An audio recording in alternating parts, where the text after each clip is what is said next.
Welcome to our channel. Today we how to log into Tessie app to track EV health and alerts. Easy tutorial step by step clearly. To start, locate the Tessie app icon on your device's home screen. Tap the icon to open the application.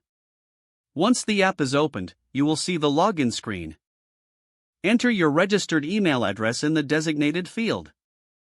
Next, input your password in the password field. If you wish to save your login details, select the Remember Me option.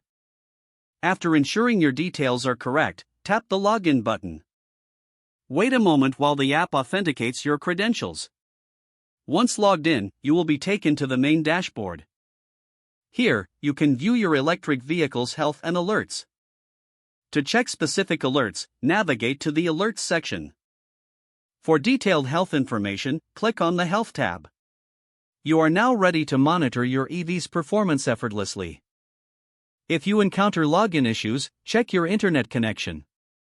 You may also need to reset your password if you forget it. Explore the app to familiarize yourself with all its features. If the page does not load, refresh the browser or try again in a private or incognito window. Make sure you are using the correct email address, then retype it carefully to avoid small typos. If your password is not accepted, use the reset option and create a new strong password you can remember. Check your spam folder for verification or security emails, then complete any requested confirmation steps. Enable two-factor authentication if available to improve account security and reduce unauthorized access risk. After signing in, review your profile details so your contact information and settings are accurate and current. If you see an error message, note it down and try again after restarting your device and internet connection. Log out when you finish, especially on shared devices, to keep your account and payment information secure. If the page does not load, refresh the browser or try again in a private or incognito window.